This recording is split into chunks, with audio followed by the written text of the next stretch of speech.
Abraham Maslow said that there are no perfect human beings. And you and I are not going to be the first ones.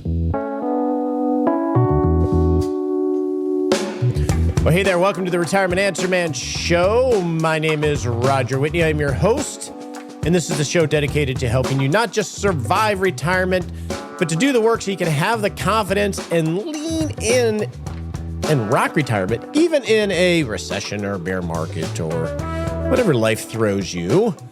We're going to get to more of your questions today. Before we do that, a couple quick things. I hadn't talked about the books that I completed in March.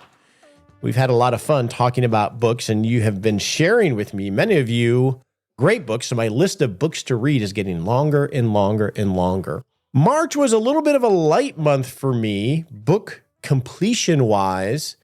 I read 2 by Admiral William McRaven, Make Your Bed, which was a very quick read, 10 lessons to pretty much rock life.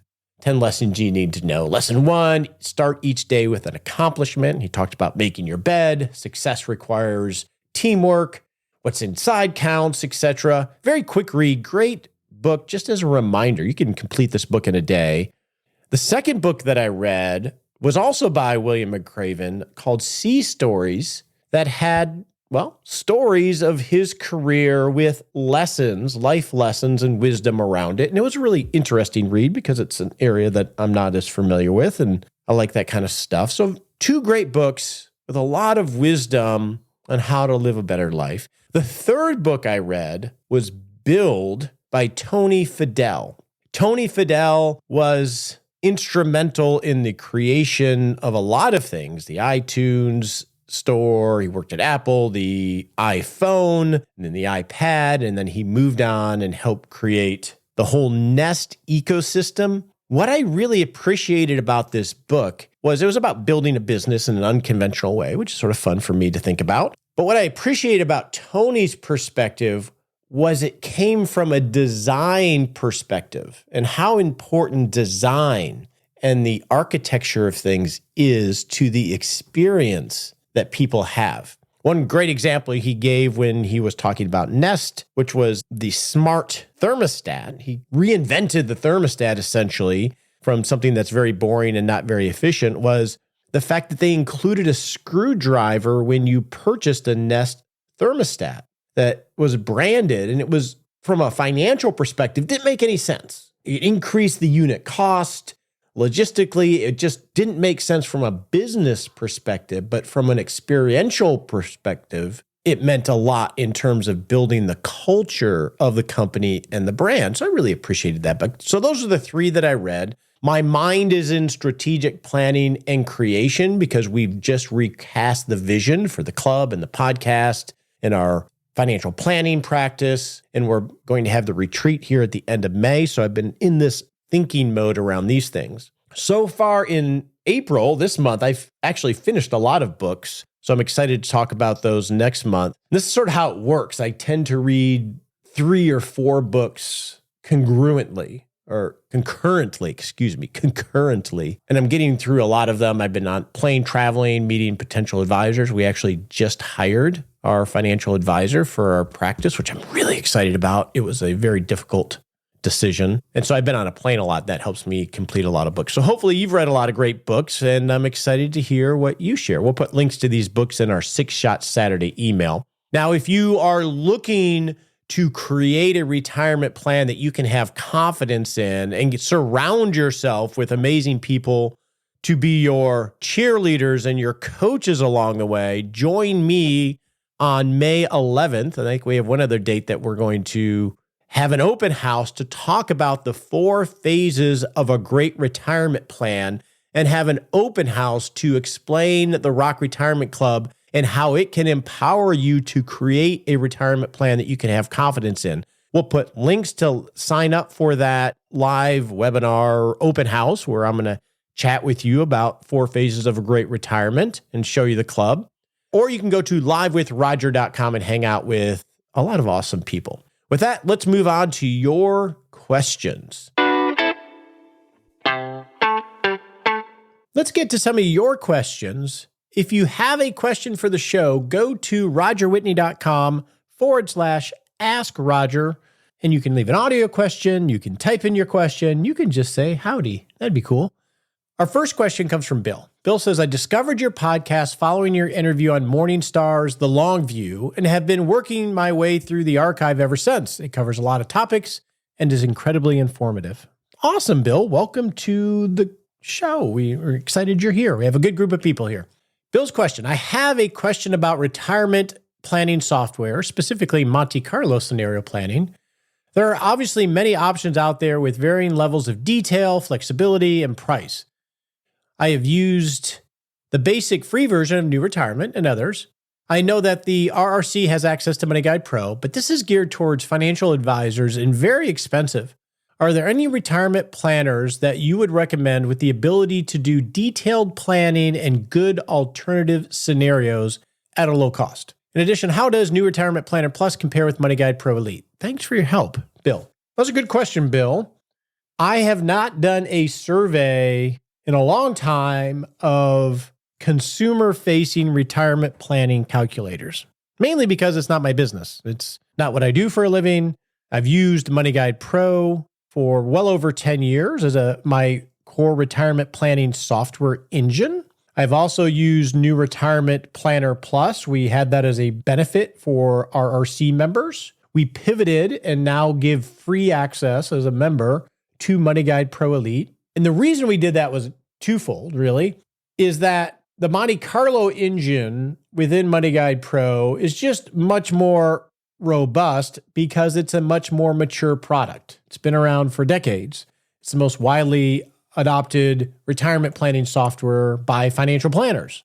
So it's just been around for a long time. And so they've been able to iterate. New Retirement Planner Plus at that time had a Monte Carlo engine, but it was in beta, and I didn't quite understand where they were going with it. And so it made sense to use something that was more mature. And also the second reason is I use it in my practice every day. And so there's a lot of institutional knowledge of how to just use it and make it sing and understand what it can do and what it can't do and how to make adjustments to model certain situations. And I wanted to bring that to bear as I integrated it into the revised masterclass, where I teach people like you how to build a retirement plan of record. So it just made sense. That said, if I were to use a public-facing retirement planning calculator and I wasn't in the Rock Retirement Club, I would use New Retirement Planner Plus. You're going to hear from Steven Chen a little later on this episode, where he's going to give us an update of where they're at in their developmental journey in regards to Monte Carlo scenario and doing what if scenarios. So that's where I'm at on that, Bill. Now, you asked two good questions. One is Monte Carlo scenario planning. That's important. And you want to have a system that's well thought out. I've used two professionally in my 30 years in retirement planning, FinanceWare and Money Guide Pro. I've tested a ton of institutional level Monte Carlo scenario planning for retirement planners. There is a difference in the details of how these things are created because there are so many assumptions that are unseen that create the results. And so I used to be a Monte Carlo snob because those details are really important. I've sort of settled into my process and what I'm comfortable with. So I understand it more and I'm not as worried about it as I used to be. And the second thing that you hit on, Bill, that I think is important is the ability to create what-if scenarios. Most people and retirement advisors, to be honest, I think misuse Monte Carlo scenario software in how they plan out a decumulation plan, at least in my experience and in discussions I've had, is that it's not a deterministic tool to justify an investment strategy. And it shouldn't give a false sense of confidence that the plan is totally fine. Really how it should be used, in my opinion, is as a decision-making tool of, like you would use a compass. Are we still okay? The value in the tool is in using it within a broader retirement planning process that you iterate or you use consistently over a long period of time. That's where the real value is, to help inform your decision-making. Because if it says you're 99% confident your life is going to be fine, you're never going to run out of money, well, it just ain't so. Next year, if inflation spikes and you have higher expenses and the market goes down and all sorts of things happen, that could change dramatically. That's why I believe in an agile approach. And this ability to do what if scenarios is critical, because a year from now, we don't just build a decumulation plan in a vacuum. Here's my decumulation plan and how I'm going to spend money for the rest of my life. And then you just execute the plan over 30 years. It doesn't work that way. What's going to happen is next year or the year after, you're going to say, no, I don't want to spend my money that way. I need to add this, add that, take this out. You're going to pivot so many times and readjust the plan based on just what you want out of life that you need something where you can create what if scenarios to help model all of these pivots along the way. So you're smart to think about that, Bill. So yes, you want to find software that you can feel comfortable that you know how to use really well. That's why we switched to Money Guide Pro and why we integrated it into the course. And you want to have software that are part of a larger decision-making process or retirement planning process. What's interesting, Bill, is even in my practice, I think most of this software gets you to the last mile. But in retirement planning, I am in spreadsheets as much, if not more, than in the software. I use the software for long-term projections to inform the decision-making and possible strategies. Then I move to Excel and templates that we use to really dive into the details of how I'm going to execute that strategy on the near and midterm. And those templates we use within the masterclass as well. So even the software is going to force you to go to spreadsheet if you want to get really detailed with it. So hopefully that helps. And the chat with Steven, Bill, should give you some more insight. And welcome to the show, buddy. Our next question comes from Michael regarding dividend investing. So let's listen to Michael's audio question. Been listening to your podcast for about 9 months right now, trying to educate myself. I am a retired teacher since May of 2022, took early retirement so I can babysit my grandkids in a different city. So I've been looking at financial advisors in the city I'm living at right now. I took a pretty big hit like probably other people did in 2022, not a great year to retire. So I'm looking to preserve my savings right now, what I have in retirement. I really don't want to see a decline like that, like I had last year. So I've talked to a couple of financial advisors up here, and they have talked about some dividend portfolios where I take my investments, we put them in dividend stocks, and I can either take the dividend or reinvest the dividend. I probably reinvest them right now because I don't need them right now. Both companies have said that the downside is very, very low on this, supposedly. The upside, though, isn't as strong as if the money was in the market. So I'm not going to be making home runs, let's say, on investments, but I'm not going to have a year like I did in 2022. I don't know much about these investment categories as far as this dividend plan, and wondering if you can give me a little bit more information on that. Thanks.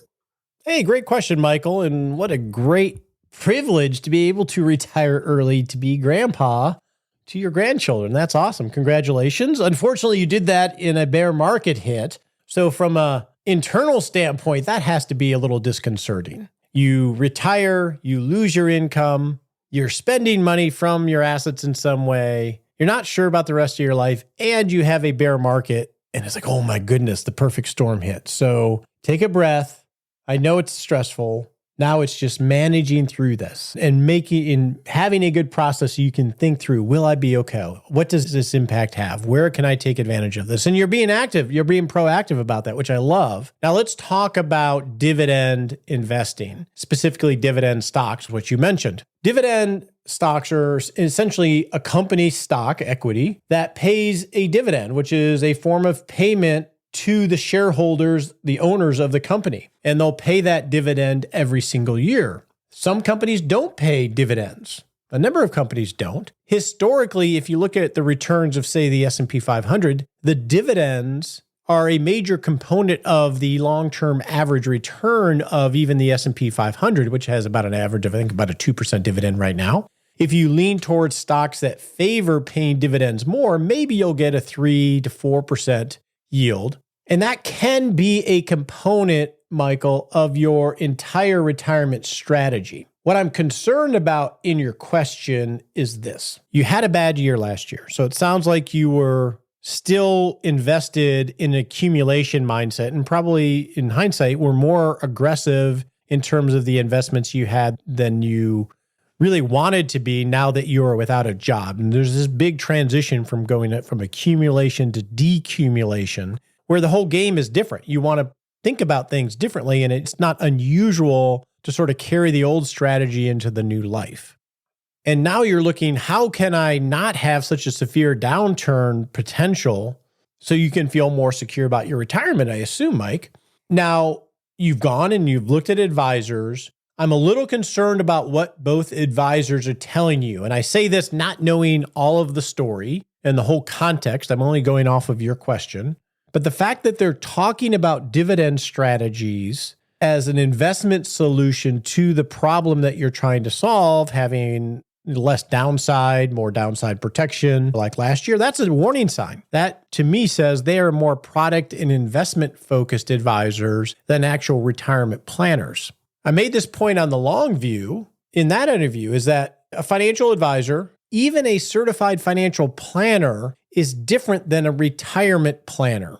They are generalists. Well, a financial advisor is probably the most investment-oriented centric. A financial planner will be a planner, probably still focused on investment, but more of a generalist, dealing with people and how do I pay for college? How do I pay down debt? How do I save for retirement as well as retirement? And then a retirement planner thinks only about retirement planning. That is a subspecialty, which is really important because the issues that somebody in retirement faces are very different than somebody that is accumulating assets. The sequence of return risk, the risk of having bad markets up front can exacerbate a plan to the downside. You got to be careful. You want to be thoughtful about this. So you don't want to lead with investments. You want to find a retirement planner and you want it to build a plan that fits you so you can actually have the confidence to lean in rock retirement because you're in a risky situation here, Michael, in that I'm calling you Michael. He says Mike, so I want to make sure,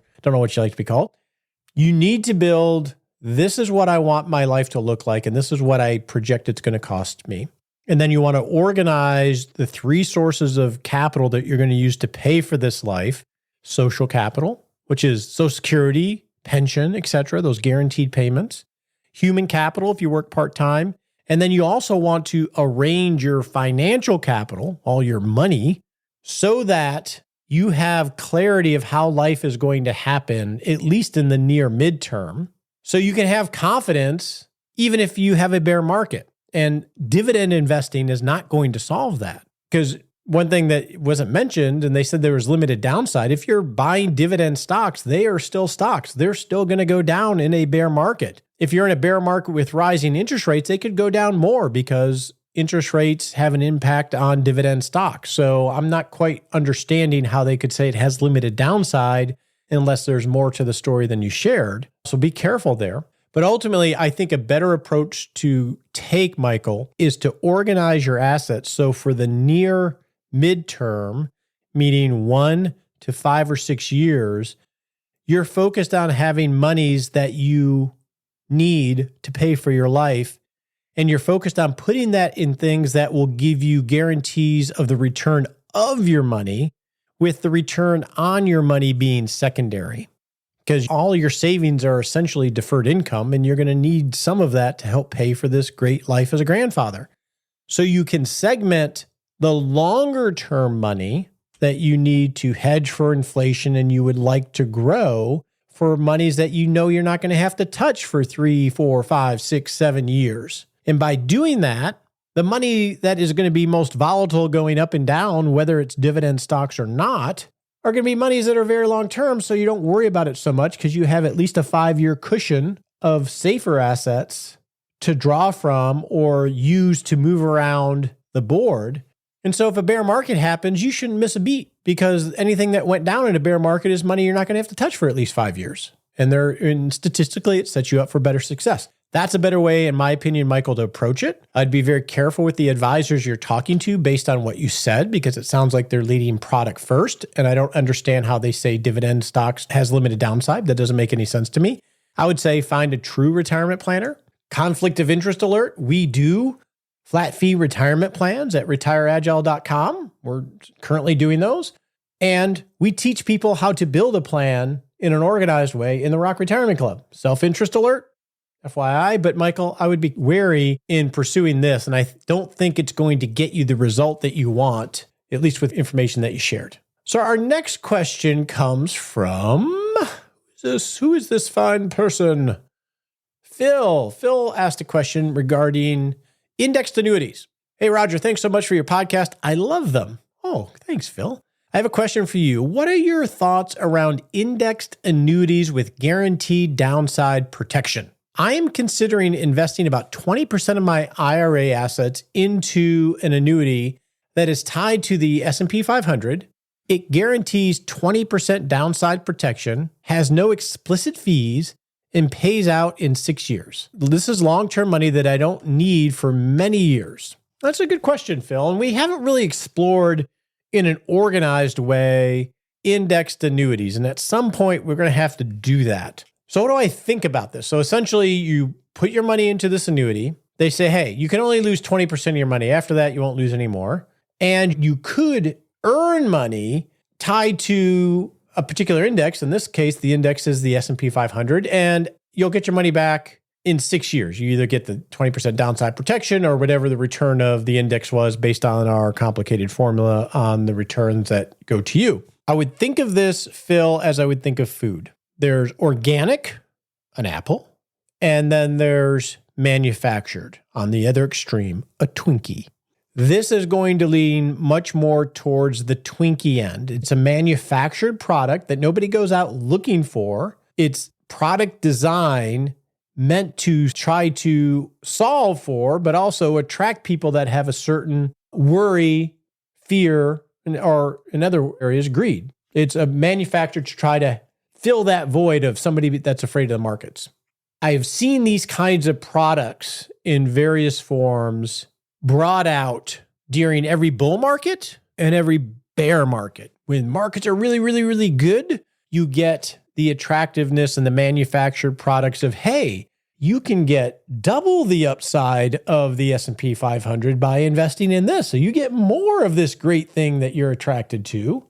I've seen so many products come out over the years under net and just everything. And then when we go through a bear market, you see the opposite manufacturing of risk management products that come out. Back after the market crash in 2000, it was the principal protection mutual funds, and you just see all sorts of things that get manufactured over the years. So I would be very leery of this, Phil, because there's a lot going on underneath that is very difficult to understand. Yes, it's tied to the S&P 500. But the ones that I've seen, they're tied to specific points of what the return was from this date to that date, and you get a percentage of that. And it was tied to the fact that you're not getting dividends, that's not reinvesting. It's not exactly the S&P 500. The devil is in the details with these very complicated products. The fact that you say there are no explicit fees, I question that. There are always fees, whether you see them or not, because these things are manufactured to make money by the investment company, and the person that's selling it generally gets a very large commission in order to sell that. So money's coming from somewhere, and the company's not doing it out of grace. So there are fees involved. And generally with an indexed annuity, there are long-term surrender fees that if you sell it prior to the maturity, you're going to pay a big commission on the out in order to make sure the company is made whole for the commission they paid the advisor. So I don't believe that there are no fees in this. I would be very wary of it, Phil. I think you can go the organic approach of building a feasible plan of record, making it resilient, and then thinking about optimizing it, and hold on to a lot more flexibility than something that's manufactured like this. I would stay away from the Twinkies. Our next question is actually a comment from Anna, and it's a health recommendation for Shawna, my beautiful wife. Anna says, hey, Roger, just started listening to your podcast, and I find it very interesting so far. Ooh, I love that qualification, Anna. I'll try to keep it interesting for you. I was listening to the episode where you mentioned the pre-holiday gift guide, and you noted your wife's hands were very painful, and this can make tasks difficult. You may want to read up on red light, near infrared light therapy to see if it's an option for her. It's been found to be very useful for pain, as well as wound healing, etc. It was initially developed by NASA, so it's a legit modularity. Have a great day. I have a hard time with words, Anna. Great. Thanks so much for the tip. I have to ask Bobby DuBois about that, and I'll definitely mention it to Shawna. Welcome to the show, Anna. Let's get to one more question from Carl. Carl says, hey, Roger, I recently subscribed to your channel on YouTube, and I liked your content. My question is, if I want someone to look at my funds in Vanguard and other investments like 401k, and tell me if I'm making the correct selections or whether I should also open an IRA account. I'm not looking for someone to manage my investments, but just to consult or give advice of strategies that set me up for retirement. Who can I contact? Can you share your thoughts? Thanks very much for your time. It's a great question. So Carl's basically asking, how do I find a financial planner who is not managing assets in this case? Just someone to be a decision-making partner from time to time. That's a great question. And there are more and more solutions out there, Carl. So that's a good thing. The two places I would look, Carl, is the NAPFA, which is the fee-only network. You can find them at napfa.org. And they actually have a search feature where you can find hourly advisors or flat fee advisors. Or I would look at the Garrett Planning Network, which also has a search feature to find advisors that are willing to do that. And then if you're the do-it-yourself where you just want to have some community and some organization around this, check out the Rock Retirement Club and come hang out with us at the open house at the end of this month. With that, let's go get an update on the new retirement planning calculator from Steven Chen. I'm excited to have a friend that I haven't talked to in a while, Steven Chen from New Retirement, the New Retirement Calculator. How you doing, Steven? I'm good, Roger. Thanks for catching up. It's great to see you. I know there's this idea of old friends are the best friends, right? You have a history together. And you and I are relatively new friends, but you're becoming an old friend, which is actually sort of cool. Yeah, I feel like we're Twitter and then Zoom friends, but we have met face to face. We have that recording of you in the garage here. Yeah. It was a popular podcast of ours. So thanks for visiting us here. I got to visit you. I want to talk about two things. One is, how many users do you have on New Retirement Calculator, roughly? So we've had about 250,000 people create free plans so far. We have about 50,000 active users, and now we just went over 10,000 subscribers. So it's definitely building. It's still a thing where many people don't know who we are, kind of what we're doing, but it is working. And we have an active community. We have 15,000 people on Facebook talking about this stuff all the time. We're taking some cues from what you're doing, but we're, I would say, more online versus feel like your community is definitely, you have that interactive motion going a lot better than we do. Well, you have your pulse on, that's a huge cohort of people all thinking about the same issue. And there's a lot of collective wisdom there. What is it that they're talking about the most or worried about or excited about? Yeah, great question. So our users today, partly because of our name, many of them are approaching retirement. They're kind of 50 to 65 years old. They've been kind of working and saving. They're mass affluent plus. They've made some good choices, but how does this actually play out when I go to retire, right? Many of them have their own spreadsheets or they've thought about it. It's like, and they're realizing they have to think about not just Social Security and like in the future Medicare, but like how do they bridge healthcare in between? How are they going to draw their assets? Should they move? How can they be tax efficient? If they have more money, how can they efficiently give money to their heirs? So there's a lot of these moving parts. I would say some of the biggest things are for sure taxes, right? I think for a lot of users, they realize that it's not about beating the market. It's about capturing the market returns, keeping fees low, being diversified and rebalancing. So they kind of have the investing side like down a little bit. And then they're like, okay, where can I get alpha? It's like, all right, tax efficiency, risk management. What's my glide path from working full time to like part time? And then one of the things we've leaned into a lot, we just launched is a second generation kind of Roth conversion tool that lets you really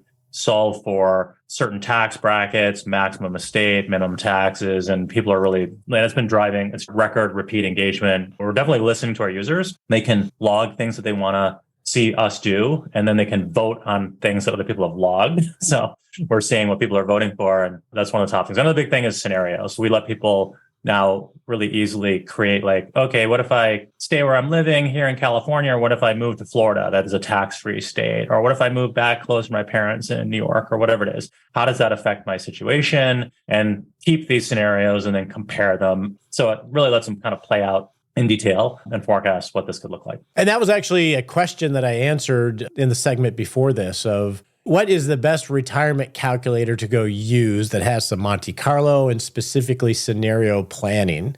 And I mentioned New Retirement as the best public-facing one that I'm aware of. Thank you. Well, it is. And you're iterating really quickly. But it talked about those what-if scenarios as being critical of having a plan of record and then creating, well, what if I did this kind of conversion or I moved? How, and then comparing them back and forth, right? Yep.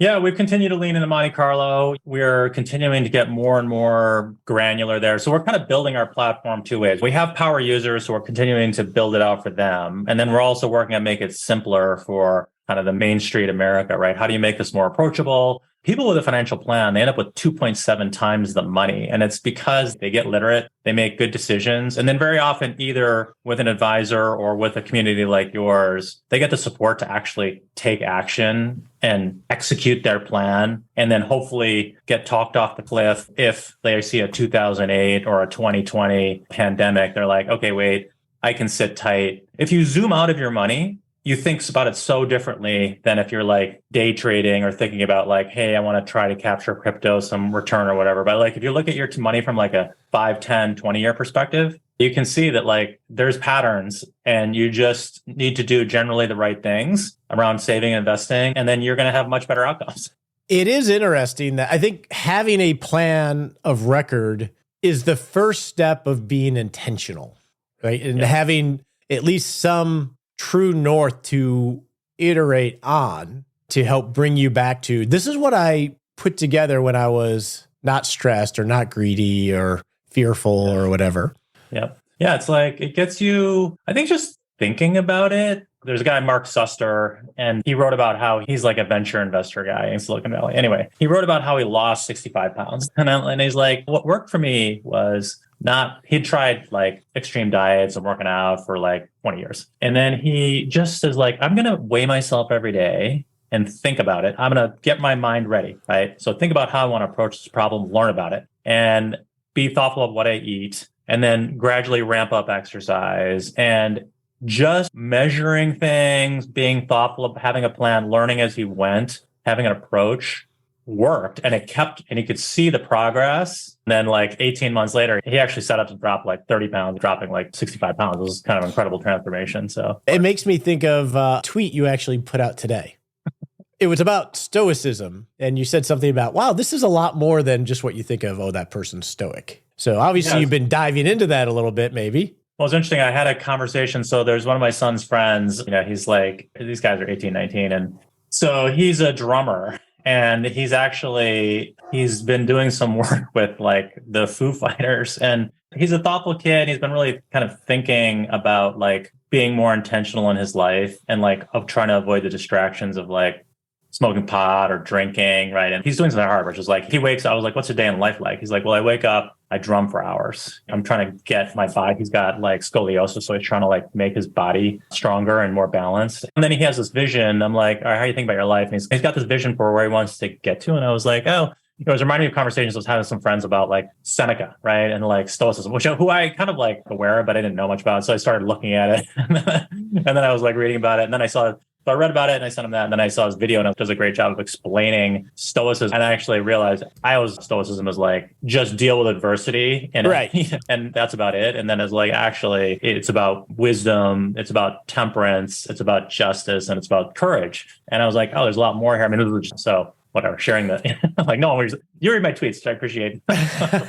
Well, listeners are probably like, oh boy, here he goes, because I'm a fan of Stoicism a lot. I study it, and we actually licensed the Heroic training platform for the club, which is about intentionality. And it's based off of Stoicism, modern positive psychology, and ancient religion and such. And the reason I brought it up is because it's about intention, right? When you build a retirement plan, it sets your intention. This is what I want my life to look like. Yeah. This is how I'm going to organize my resources to create this life that is driven by my values.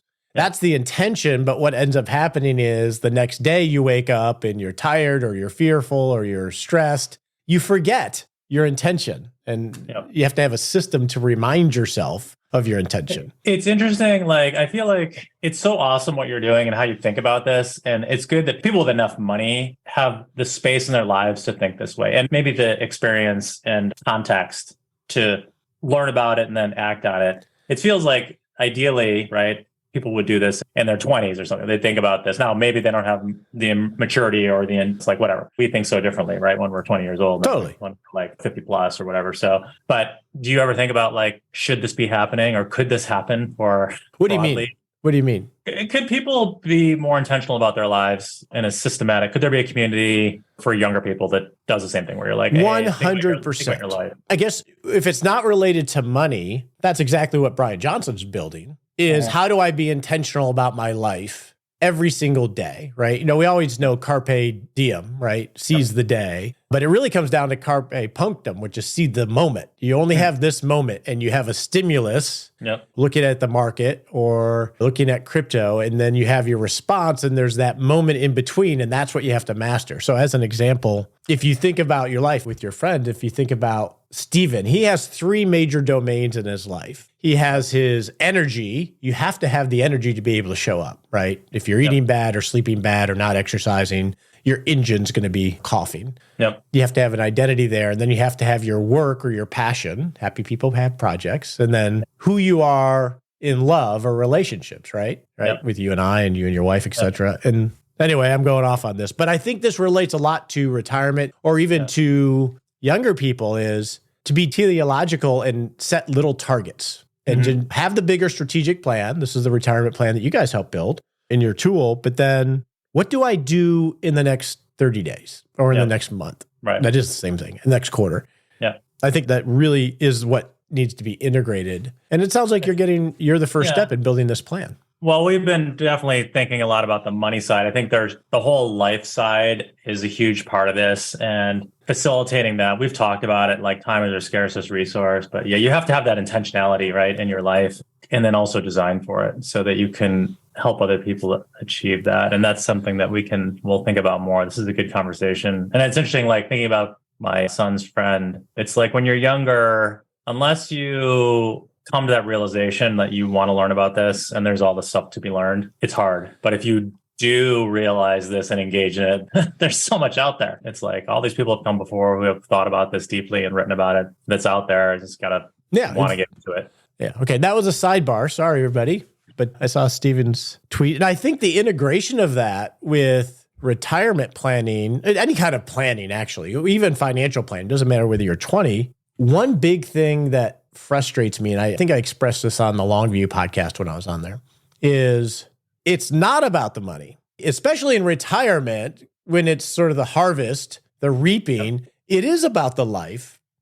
And so often, because financial planning or retirement planning was made by financial people, it is all about the money. Are you guys exploring in New Retirement how to integrate some of the purpose of it all into that more? Yeah, that's a great question. I mean, like on our podcast, we do this and some of the writing. I would say it's definitely in the community. People are talking about it. But I would say from a software design perspective, we have not leaned into it yet. It is a area of discussion. Like this will spur it. Actually, we're about to go into our quarterly business review. We're prepping for that. So actually right after this, it's going to be good. I'll bring it up as something. It's a big area that's a big white space, I would say. People, it's like purpose is everything, right? If you don't have purpose in your life, people get depressed, right? And they're just like, what am I doing here? It takes away from their life in a huge way and drains them. So I think that's something we can definitely and should facilitate for folks. So within your calculator, what's the one thing that you're most proud of that you've iterated on this year that's new for people to use? I would say thematically, the big things are design. So we hired a head of design, this woman, Rachel. She's incredible. She's building a whole design team on our side. People judge products and solutions in microseconds. When you meet people or see things and you decide quickly, does this thing look credible or not? There's actually this really interesting Stanford, I think it's a credibility center. It talks about all these like signals people get and how they decide. And so generally making our product more beautiful and easier to use and accessible has been a huge thing. And that's everything about, we're thinking about design everywhere, not just the software, but like our community, how we talk to people, how we designing our own company. Right. It's like design infuses everything. So I think that's been an evolution. And then I think the other big thing is just the platform approach. We definitely have decided, hey, we're this platform. We want to be the Stripe of financial planning. So we want to help other organizations access the planning, thinking, calculation capabilities, but also the methods that work, but give them a chassis for them to kind of like do things better. And that seems to be working well. So we basically serve 3 audiences. We serve consumers, which is what people see when they land on our website. We serve advisors now, and we serve enterprises that also serve like millions of people. And enterprise is really what's driving our growth, but consumers, it's our lab and we learn super fast and it makes everything else we build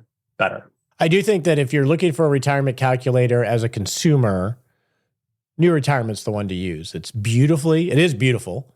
And you have the people that are very nerdy about this, and it's powerful from that perspective, but it's not intimidating. At least I was in it just the other day in preparation to talking with you here, and it's not intimidating, which all this stuff can really be. And just a disclaimer, if you never listen to the pledge at the end of the show, I don't talk about anything for money, so I'm not being compensated here. This is just, we're looking for how to empower you to rock retirement. And New Retirement is a great tool to help you on that journey. Thanks, Steven. Well, thanks, Roger. And also, I want to give a shout out to what you're doing. I think that you're clearly succeeding with building your community and audience. You've done a ton for your users, but I think informing other people. When I talk to other people that are building things in this space, a lot of them look at what you're building. It's like, oh, there is a way to build a community-driven business model that's financial advice has historically been for wealthy people because the business model is geared around how much wealth you have. So if you have money, if you have $1 million, you can get great advice. If you have less money, great advisors, very often they're so busy, they don't necessarily have the time. And so how do you access it? And I think now more advisors are like, oh, wow, I could teach classes, I could build a community. So I think that what you're doing is spawning replicators or imitators. So an imitation is the sincerest form of flattery. So good job inspiring a lot of folks. That's what we're about. Thank you, buddy. All right. Thanks, Roger.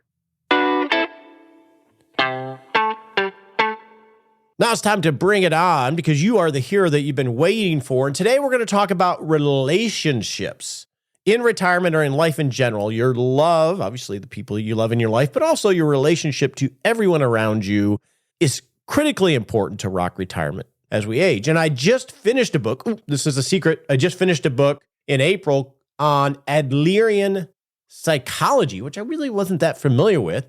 The book is called The Courage to be Disliked. And we'll talk about the book a little bit next month. But I journaled on this concept from the book on relationships. And it wasn't a structure that I've seen before. We think of praise relationships. Usually if you're raising children or if you have employees, you think of praising and rebuking, right? Just like you would an animal. You praise an animal or you can rebuke an animal to train them. And we tend to do that in our professional and in our personal relationships. When someone that we love or that we're surrounded by does something we like, we praise them. Or if they need correction, we rebuke them. And that's a natural structure of a relationship. And this is very hierarchical, right? It's one is above the other. And this results in one always passing judgment on the other. So you think of a parent-child, an employee and boss, a teacher, a student. And Adlerian psychology would argue that there are some consequences to this structure in that what we're doing is making the person on the bottom end of this vertical relationship dependent upon the judgments of others. And this can result in never believing you're enough, which is something I think we all struggle with. And it can also result in living to please other people. And I found that interesting because I was connecting this to the 5 regrets of the dying. And one of the 5 regrets of the dying from Bronnie Bryce's work is, I wish I had had the courage to live a life true to myself.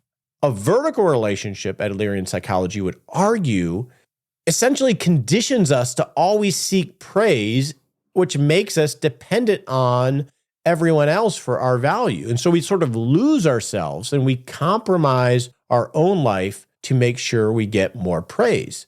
And even if you get praise, it argues that this can be bad because it's still a judgment. I bring that up because they would argue that from a relationship standpoint, which is something that you and I want to make sure that we deepen the relationships that we have and we're able to create healthy new ones, not just in retirement, but anytime. They would argue that a horizontal relationship is a healthier relationship. This is where you're never passing judgment, praise, or rebuke on someone else, but you're living as equal. So as an example, I just hired this financial planner. I am their boss. That is the role I have within this relationship, but we're still equal. We still have equal value as humans. And rather than praise, you give gratitude for their value And then rather than rebuke, you encourage when they need it. I can hear Sherlock chewing a bone over here, hopefully. I don't know if you can hear that or not. And this more horizontal relationship empowers the other person. It gives them agency as an equal human rather than simply trying to please us. And it lets them live their life. They're supposed to do a task, let's say, like clean up their room. They're either going to do it or they're not. And you can encourage them to do it, but ultimately,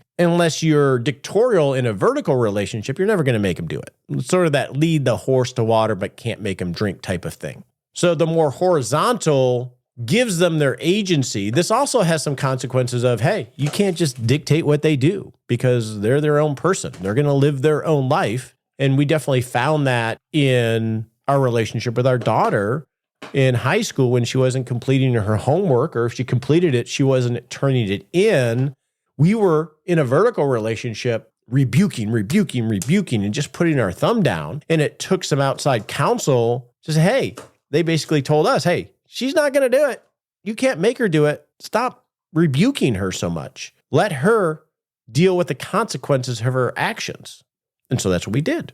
And the relationship and her agency started to improve greatly. This is more difficult because we want to do what's best, or sometimes we think we know what's best for the other person. Doesn't mean that if they don't do their homework, even though we're encouraging them, they're still going to suffer the consequences of that, but that gives them their agency and they're just going to have to deal with those consequences. So there's some other borders. But I thought that was an interesting structure as we think about how we interact in our relationships and how we build new relationships, because this is a critical component of you and I growing older and rocking retirement or healthy relationships. With that, let's move on to our Smart Sprint. On your marks, get set.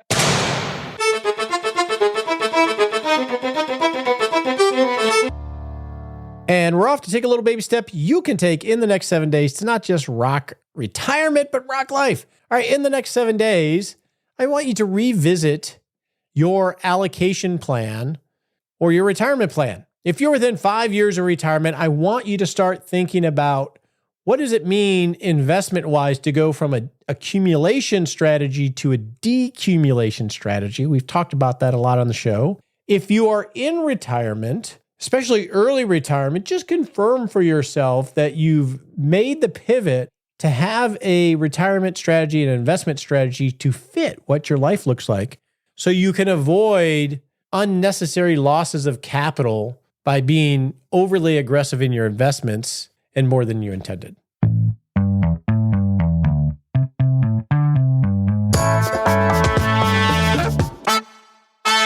All right, I want to reaffirm my pledge to you and the pledge of this show and what we're trying to do here. We are always going to be focused on you and your journey and helping you transition into and rock retirement, which means making life the purpose of this thing. We always want to focus on you having hope, which means an inspiring goal for where you want to be in your life, identifying where you have power to make it so and where to apply that power in terms of pathways. And we want to do this in an authentic way. No pretense. Be humble, be firm, but be humble and always be respectful. Always want to be curious. I want you to be curious, to approach life with fresh eyes and hold your beliefs up for examination so you either can affirm them or amend them. And we will work to be free from big finance and conflicts of interest and products and gimmicks. We're just thinking through this for ourselves as much as we're trying to think through it and help empower you. And I always want to focus on you taking incremental action, or even if it's just expanding your perspective, because that's how we continue to learn and that's how we rock retirement. I'm all in on that. So let's go do this.